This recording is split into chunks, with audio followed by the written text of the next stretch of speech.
grandes impérios foram construídos a partir do que a história nominou como conquistas, ou dos descobrimentos.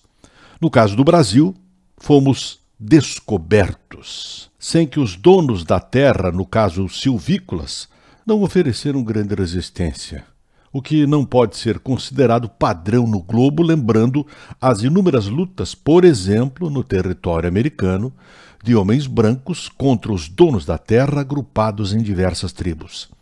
As conquistas e ampliação dos territórios dos reis e imperadores eram movidas basicamente pela força, pela condição de submeter os habitantes de determinadas áreas que eram desejo dos imperadores ou dos reis. As guerras tinham como pano de fundo diferenças por vezes não tão claras, mas com foco em dominação e submissão à vontade de terceiros, o que nos coloca na possibilidade de supor que nossos problemas vêm de fora.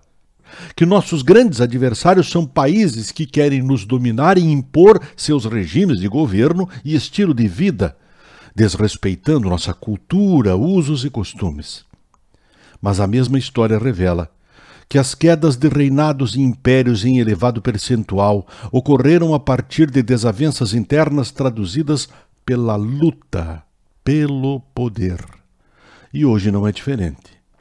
Reduzindo para pequenas cidades ou nações que conseguem desenvolvimento diferenciado, verificaremos que, nestes locais, existem diferentes posições ideológicas, partidárias, religiosas e outras que colocam as pessoas em grupos diversos, que apesar disso conseguem manter o foco no que interessa a todos, que é o desenvolvimento, o progresso, o bem-estar de todos, que naturalmente abre espaço para a paz social.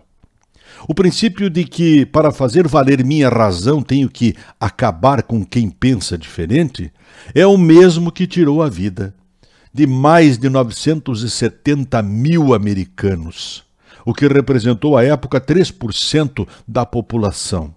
Guerra do Norte contra o Sul, em função de algumas diferenças. A ampliação das dificuldades que impedem o progresso ocorrem quando perdemos a capacidade de discordar com inteligência e respeito. Lembro disso porque o momento nos oferece definições semelhantes de radicalismo e cegueira, como o comparativo de que discutir com determinados admiradores deste ou daquele lado é como jogar xadrez com pombos. Um radical vai derrubar as pedras do tabuleiro, mesmo assim vai se declarar vencedor. Tomemos cuidado para não assumir a posição de pombos, como há bem pouco tempo era rótulo utilizado para definir pessoas com as quais não se pode conversar pela cegueira apaixonada de tudo que acontece. Juntos formaremos uma grande nação, desde que respeitemos as diferentes opiniões e não entremos em guerra permanente polarizando tudo quando devemos unir ao invés de dividir. Um grande abraço, um excelente final de semana para todos nós. Eu volto na segunda-feira.